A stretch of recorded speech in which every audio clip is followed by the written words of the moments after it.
Assalamualaikum anak-anak. Bagaimana kabarnya hari ini? Saya harap semua dalam keadaan sehat dan semangat tentunya.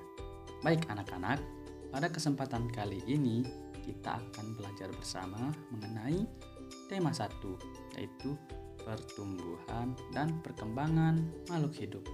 Subtema 1 yaitu ciri-ciri makhluk hidup dengan muatan pelajaran seni budaya, bahasa Indonesia, dan matematika.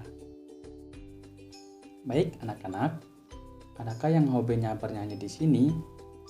Nah, pada kesempatan kali ini kita akan menyanyikan sebuah lagu yang berjudul Cicak-cicak di Dinding.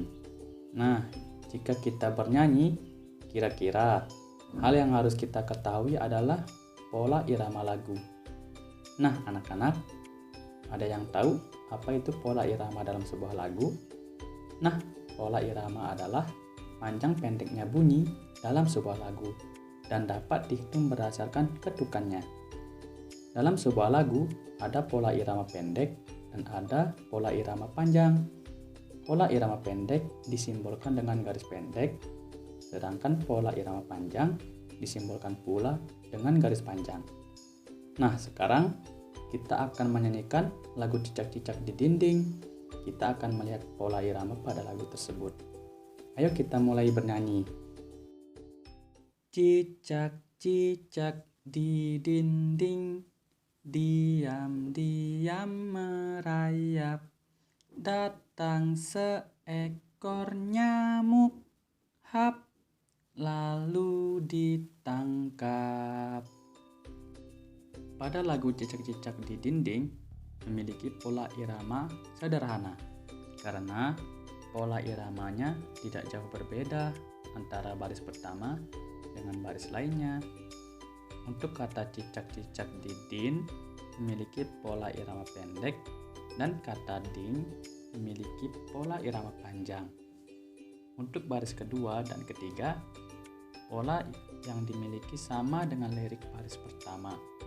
Nah, untuk baris keempat memiliki pola irama yang sedikit berbeda, di mana kata hap memiliki pola irama panjang, kemudian kata lalu ditang memiliki pola irama pendek, dan kata kap memiliki pola irama panjang. Dari lagu Cicak-cicak di Dinding tadi, dalam kehidupan sehari-hari, hampir setiap saat kita pasti melihat cicak yang sedang merayap di dinding rumah kita. Nah, cicak-cicak tersebut merayap di dinding tidak lain untuk bergerak dan berpindah tempat. Nah, apakah cicak itu makan? Tentu saja, untuk mempertahankan hidupnya, cicak itu memerlukan makanan. Biasanya, cicak ini memakan nyamuk dengan cara menangkap nyamuk menggunakan lidahnya. Baik, selanjutnya anak-anak, kalian pernah tidak melihat ekor cicak yang terpisah dari tubuhnya? Biasanya, cicak memutuskan ekornya untuk melabui dan mempertahankan diri dari pemangsa atau predator. Baik anak-anak, sekarang kita berlabuh ke bawah air. Biasanya, kita menemukan hewan apa di bawah air? Pastinya ikan, bukan? Nah, habitat ikan adalah di air.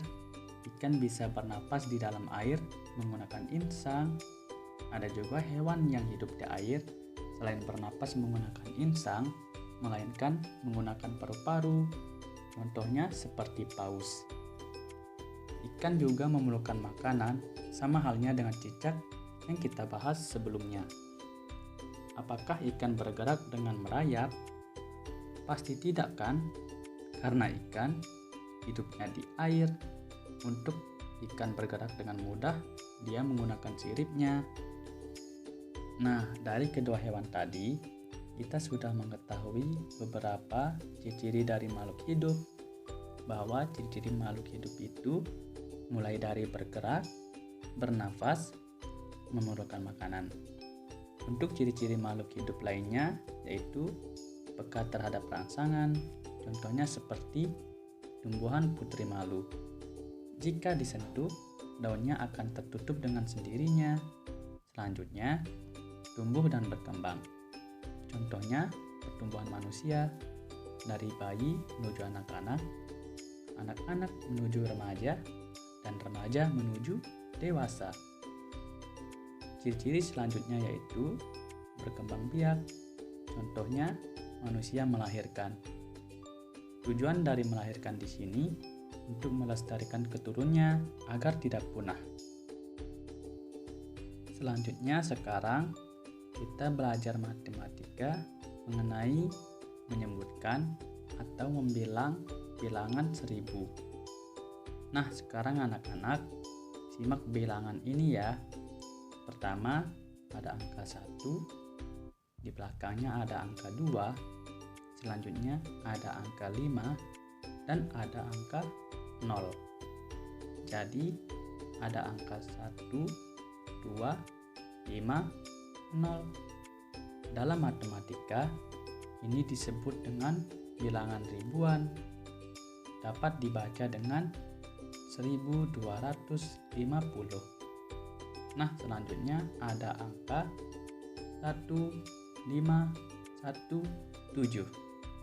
Kita dapat membaca dengan 1517.